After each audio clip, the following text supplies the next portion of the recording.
Hi hello welcome to Kiran TV news.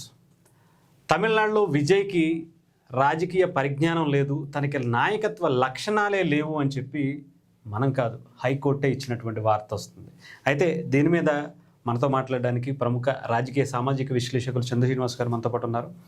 గతంలో ఉండేటువంటి తెలుగు రాష్ట్రాల సీఎంలు కావచ్చు, రాజకీయ నాయకులు కావచ్చు, సినిమా ఇండస్ట్రీ నుంచి వచ్చిన వాళ్ళు, తమిళనాడులో వచ్చినటువంటి వ్యక్తులు కావచ్చు, ఇప్పుడున్నటువంటి విజయ్కి వాళ్ళకి కంపారిజన్ ఎలా చేస్తారు, ఎలా చూస్తారో అనేది తెలుసుకుందాం. సార్ నమస్తే. నమస్కారం అండి. సార్ మీరు చూడొచ్చు ఒక స్టేట్మెంట్, విజయ్ పార్టీ అంటే తను ఎక్కడా కూడా తనలో పశ్చాత్తాపం కానీ దీనికి సంబంధించి ఇన్సిడెంట్కి సంబంధించి ఎలాంటిది కూడా కనిపించలేదు, తనలో ఉన్నటువంటి నాయకత్వ లక్షణాలు లేవు అని చెప్పి ఒక వార్త కూడా వస్తుంది.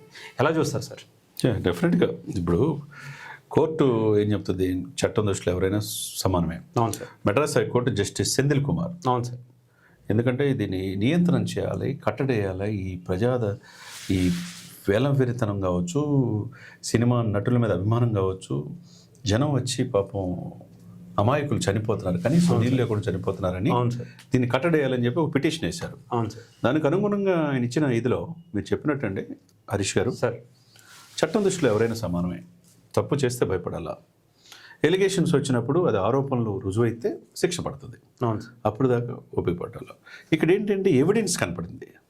4 గంటలు లేటుగా రావటం, కరూరు ఘటన, హీరో విజయ్దే దీనికి నైతిక బాధ్యత వహించాలనేది అంటాం. తర్వాత భావోద్వేగంతో నా గుండె బద్దలైపోయిందని అన్నాడే తప్పితే నేను వెంటనే పలకరించినట్టుగా ఆ క్యాడర్, ఆ పార్టీకి సంబంధించిన వాళ్ళందరూ కూడా, టీవీకే పార్టీ అందరూ కూడా పారిపోయారు అక్కడి నుంచి. కనీసం సహాయం చేయాలని ఆకాంక్ష కానీ, అక్కడ ఉన్న వాళ్ళు తొక్కిసలాట్లో మరణించారు, వాళ్ళని హాస్పిటల్ చేరుద్దామని ఇది కానీ పక్కనే హాస్పిటల్స్ ఉన్నా కానీ తీసుకోవాలా. కాబట్టి ఇప్పుడు మద్రాస్ హైకోర్టు జస్టిస్ సెంధిల్ కుమార్ ఏం చెప్పాడంటే, విజయ్కి నాయకత్వ లక్షణాలు ఇవ్వన్నాడు. అది చాలా పెద్ద స్టేట్మెంట్ సార్. ఎందుకంటే జడ్జీలు ఇట్లా అంటారు, ఎందుకంటే అమాయకులైన దాదాపు 40 మంది చనిపోయారంటే, 100 మంది క్షతగాత్రులు అయ్యారంటే, పిల్లలు కూడా తొక్కిసలాట గురయ్యారంటే, ఇప్పుడు నీ ఆర్భాటం కోసం, నీ రాజకీయ భవిష్యత్తు కోసం ఒక నెల ప్రణాళిక ఇచ్చాం, ప్రతి శనివారాలు ఆదివారాలు అని చెప్పేసి ప్లానింగ్ పెట్టుకున్నావు. ఇప్పుడు అర్ధాంతరంగా ఆపేసావు. దీనివల్ల నువ్వు 4 గంటలు లేటుగా వచ్చి నువ్వు జనాన్ని చూపించుకోవాలన్నప్పుడు ఇప్పుడు ఉన్న అధికార పార్టీ మీద నెపవేసి నువ్వు తప్పించుకోవడం సమంజసం కాదు కదా. నిర్వాహకులు కనీసం వాటర్ కూడా ఇవ్వలేదండి సార్. అసలు వాటర్ ఇవ్వడం కాదు, ఇలా బండిని ఎందుకు సీజ్ చేయలేదు కోర్టు అడుగుతుంది సార్. కోర్టు అడుగుతుంది. అంటే ఈ లక్షణాలు వాళ్ళ నాయకులకు కూడా లేవు. ఈ తొక్కిసలాట్లో చాలా తీవ్రంగా పరిణామిస్తున్నాం అని అన్నారంటే దీన్ని మరి ఏ విధంగా చూడాలి? కాబట్టి మీరు చెప్పింది చూసుకుంటే, ఆనాటి ఎన్టీ రామారావు గారు తెలుగువారి ఆత్మగౌరవం కోసం టీడీపీ పార్టీ పెట్టాడు. ఒకవైపు రాజకీయ ముందు సినిమా నటుడు, సినిమాల నుంచి రాజకీయాలు మనం ఎందుకు చేయకూడదు, ఢిల్లీలో మన ఆత్మాభిమానం దెబ్బతిందని చెప్పేసి కాంగ్రెస్ని ఎదిరించి పార్టీ పెట్టి సక్సెస్ అయిన వ్యక్తి ఎన్టీ రామారావు గారు. మనం చూసిన ₹2 కిలో బియ్యం కావచ్చు, మద్యపాన నిషేధం, ఇవన్నీ కూడా దశల వారి చాలా చక్కగా చేశాడు. ఈరోజు ఆయన ఇంప్లిమెంట్ చేసిన పథకాలు ఇప్పటికీ ఆ రాజకీయ పార్టీలు అమలు చేస్తాయి. ఆ తర్వాత ఎంతోమంది నాయకులు వచ్చి ఉంటారు. సినిమాల్లో కూడా తమిళనాడులో మనం చూసాం, ఎంజీఆర్ గారి కాడి నుంచి, తర్వాత జయలలిత, తర్వాత విజయ్ చంద్ర గారు, ఆయన కూడా విజయకాంత్ కూడా సక్సెస్ అయ్యాడు. ఆయన అనివార్య కారణాలు చనిపోయాడు. తర్వాత రజనీకాంత్ వస్తారనుకున్నారు, ఈ రాజకీయాలు నాకు వద్దనుకున్నా, ఆయన ఆధ్యాత్మికత వైపు వెళ్ళాడు. తర్వాత కమల్ హాసన్ వచ్చాడు, ఫెయిల్ అయిపోయింది. తర్వాత అటు ప్రకాష్ రాజ్ వచ్చాడు, అటు ఫెయిల్ అయిపోయింది. ఇక్కడ సక్సెస్ ఎవరు ఉన్నది? One and only Pawan Kalyan garu. ఇప్పుడున్న వాళ్ళు అంతే కదండి. పవన్ కళ్యాణ్ గారు ఈ దశాబ్దంలో ఈ రాజకీయాల్లో మనం చూసిన వాళ్ళలో, హీరోల్లో ఆ క్వాలిటీ, ఆ లెగసీ, ప్రజలకు చేయాలన్న తపన మెండుగా ఉంది. కాబట్టి ఓపిక, ఆలోచన. ఆయన్ని నడిబజార్లో మనం చూస్తే రకాలుగా అర్ధరాత్రి 6 గంటలు హైదరాబాద్ నుంచి విజయవాడ తెలంగాణ బార్డర్లో ఆపేశారు. అప్పుడు ఆయన రోడ్డు మీద పడుకున్న తీరు, ప్రజల కోసం పరితపించిన తీరు. ఆ తర్వాత చంద్రబాబు నాయుడు గారు 52 రోజులు జైల్లో ఉంటే ఆయన పలకరించి అన్కండిషనల్గా సపోర్ట్ చేసిన తీరు ఈ రోజున జాతీయ స్థాయి పొలిటికల్ స్టార్ అయ్యాడు. ఇప్పుడు సినిమాల్లో ఓజీ ద్వారా నేషనల్ లెవెల్లో హీరో అయిపోయాడు. ఒకవైపు హిందూ సనాతన సాంప్రదాయాన్ని తీసుకుని 100 కోట్ల మంది హిందూకు ప్రతినిధి అయిపోయాడు.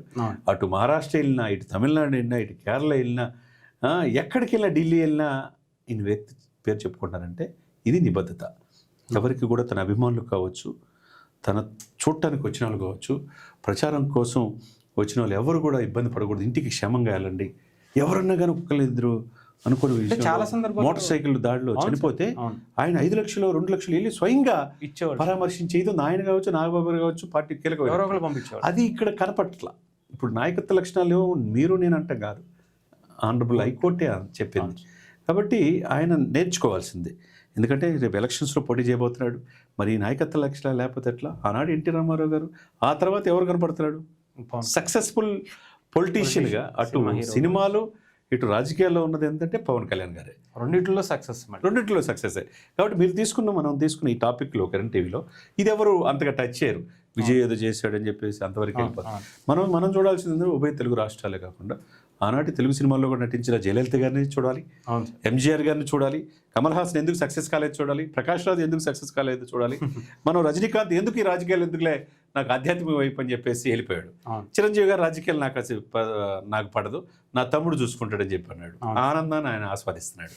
ఇక్కడ మనం చూడాల్సింది ఏంటంటే ఏ రాజకీయ పార్టీ అని అండి, హరీష్ గారు, ఓర్పు ఉండాలి, నిజంగా సార్, నేర్పు ఉండాలి, చేర్పు ఉండాలి, కూర్పు ఉండాలి. అది మెండుగా కనిపిస్తుంది. ఇది మెండుగా ఆ లక్షణాలు దశాబ్దం పైన పోరాడే తత్వం ఉంది కాబట్టి స్థితప్రజ్ఞుడయ్యాడు. ఈరోజు నేషనల్ పొలిటికల్ స్టార్గా అవతరించాడు. జనం వచ్చిన వాళ్ళు క్షేమంగా వెళ్ళినప్పుడే నువ్వు ఆ నాయకత్వ లక్షణాలు ఉన్నట్టు. నీకోసం వచ్చి 4 గంటలు వెయిట్ చేసి అమాయకులైన బిడ్డలు, ఆడపిల్లలు కూడా, మైళ్ళు కూడా చనిపోయారు, చిన్న పిల్లలు చనిపోయారు. మీ మీద ప్రేమతో వచ్చిన వాళ్ళకి నువ్వేమిస్తావు? నువ్వు సినిమాలో 100 కోట్లు సంపాదించుకోవచ్చు, 1000 కోట్లు సంపాదించుకోవచ్చు. ఇమ్మీడియట్గా తన ఫ్యామిలీకి తలోక 5 లక్షలు 10 లక్షలు ఇచ్చేసేసి ఆ పార్టీ యొక్క క్యాడర్ స్వయంగా పోయి ఇచ్చినప్పుడు నీ నాయకత్వ లక్షణాలను ఎవరు ప్రశ్నించరు. ఇప్పుడు మీరు సహాయ కార్యక్రమాల్లో పాల్గొనలా, కరూరు గట్టర్లో తొక్కిసలాట్లో వాళ్ళ కనీసం మంచి నిలిచిన వాళ్ళు లేరు. క్యాడర్ అంతా పరారైపోయారు. ఆయన వెహికల్, ఆయన హంగామా, లక్షలాది మంది రావాలి, నేను చూపించుకోవాలని చూపించి అధికార పార్టీ మీద నెపవేసి మీరు ఏదో చేశారని అన్నట్టు అధికార పార్టీని చేయటం సమంజసం కాదు. కాబట్టి ఇప్పుడు జగన్మోహన్ రెడ్డి గారు పూర్తిగా 150 సీట్లు ఉన్నప్పుడే వేలాది నుంచి లక్షలాది మంది జనం వచ్చారు. ఎవరికి వచ్చారు? పవన్ కళ్యాణ్ గారు అనేక ఆంక్షలు విధించిన, ఎక్కడికెక్కడ వెహికల్స్ ఆపినారు. ఎందుకు వస్తున్నారు? ఈయనలో ఏదో మార్పు వస్తుంది, రాష్ట్ర భవిష్యత్తు పవన్ కళ్యాణ్ గారు, చంద్రబాబు నాయుడు గారు అనుభవంతో కూటమికి వేస్తే గెలుస్తాం, గెలవాలని 151 కాదని 11కి పరిమితం చేశారు. ఇప్పుడు 164 సీట్లు వచ్చినాయి. అంతే కదా, కూటమికి వాళ్ళు 11కి పరిమితం అయిపోయారు. ఎంపీలు కూడా ఇంత వచ్చి ఈ ఎంపీలే మోదీ గారు 3వ ప్రధానమంత్రి అవడానికి కారణమయ్యారంటే అది రాజకీయం ఏంటంటే ఏదో పదవి ఆకాంక్ష, డబ్బు సంపాదించాలనే ఆకాంక్ష, లేదో లగ్జరీ జీవితం గడుపుతామని కాదు. ప్రజలకి రేవంత్ రెడ్డి గారు కూడా అంటారు చాలా సందర్భాలు, నేను గుంపు మేసిన అంటాడు ఆయన కొన్ని సందర్భాల్లో. ఆయన తెలుసు రాజకీయాలు. ఏ ముఖ్యమంత్రి అయినా అండి, ఏ ప్రధానమంత్రి is the custodian of people. ప్రజలకి సంరక్షణగా ఉండాలి, ప్రజల ఆస్తులకి పరిరక్షణగా ఉండాలి. ఆ రాష్ట్ర ఆస్తులకి, ఆ నైసర్గిక స్వరూపానికి, ప్రజలకి నేనున్నానన్న భరోసా ఇచ్చిన వ్యక్తే ముఖ్యమంత్రి అవుతాడు. కాబట్టి అది నాయకత్వ లక్షణాలు అన్నమాట. ఆ నాయకత్వ లక్షణాలు నేటి తరంలో ఎవరికి ఉన్నాయంటే పవన్ కళ్యాణ్ గారికి. కాబట్టి మీరు తీసుకున్న ఈ పాయింట్ ఆఫ్ వ్యూలో అటు విజయ్ కూడా మంచి భవిష్యత్తు ఉన్న నటుడే, రాజకీయ నాయకుడు, రాజకీయాల్లో కూడా సక్సెస్ అయ్యే అవకాశం ఉంది. కానీ ప్రజల్ని తొక్కుకుంటా పోతే కాదు, ప్రజల్ని మెప్పు పొందుతా, ప్రజలకి ఎటువంటి ఇబ్బంది లేకుండా పోయినప్పుడే. అంటే నిజంగానే సార్, పవన్ కళ్యాణ్ గారు 2014లో స్టార్టింగ్ చేసినప్పుడు ఇక్కడ హోటల్లో పెట్టినప్పటి నుంచి మొదలు పెడితే ఇప్పటి వరకు ఆయన ఏదైనా ఒక మీటింగ్ పెట్టాలంటే చాలా ఆర్గనైజింగ్గా వెళ్తారు, చాలా ఆచితూచి మీటింగ్ పెడతారు. ఎంతమందికి రావాలో అంతమందికే ఆ పాస్ కావచ్చు, లేదంటే దానికి తగ్గట్టుగా ఏర్పాట్లు, రోడ్ షోలకు కావచ్చు. అంటే అంత జాగ్రత్తలు తీసుకున్నా కూడా ఏదో ఒక ఇన్సిడెంట్ అక్కడక్కడ చిన్నవి అప్పుడప్పుడు జరిగినాయి. అయినా కూడా వెంటనే రియాక్ట్ అయ్యి వాళ్ళ దగ్గరికి వెళ్ళి పరామర్శిస్తే మళ్ళీ అక్కడ ఏమైనా ఇబ్బంది అవుతుందేమో అని చెప్పి వాళ్ళని ఇక్కడ తీసుకొచ్చిన సందర్భాలు ఉన్నాయి, ఆయన వెళ్ళిన సందర్భాలు కూడా చాలా ఉన్నాయి. కానీ ఇక్కడ అది రెండూ లేవు సార్. పిలిపించుకున్నది లేదు, ఈయన వెళ్ళింది లేదు, ఎవరినన్నా పంపించింది కూడా లేదు. కాబట్టి అది లీడర్షిప్ క్వాలిటీస్. కాబట్టి లీడర్షిప్ క్వాలిటీస్ నేర్చుకోవాల్సిన అవసరం విజయ్కి ఉన్నదనేది కోర్టు చెప్పిన మాటే. లీడర్షిప్ ఏ విధంగా ఉండాలి, ఏ విధంగా ఉండకూడదని పవన్ కళ్యాణ్ గారిని చూసి నేటి రాజకీయ నాయకులు నేర్చుకోవాలి. నిజంగా సార్. చూద్దాం సార్, మరి ఆయన రాజకీయ భవిష్యత్తు ఎలా అయిపోతుందో ఏంటో తెలియదు. నాకైతే ఒక ప్రశ్నార్థకం అయిపోయిందేమో అనిపిస్తుంది సార్. ఒక్కసారిగా బ్లాంక్ అయిపోయింది విజయ్ గారి పరిస్థితి కూడా. సో చూద్దాం, హోప్ఫుల్లీ ఏమన్నా ఆయన ముందుకు రావాలి, ఇలాంటి కొంచెం నేర్చుకుంటే కొంచెం బాగుంటుందేమో పవన్ కళ్యాణ్ గారు లాంటి ఇప్పుడున్న వ్యక్తులను చూసి. Right sir, thank you sir. Thank you.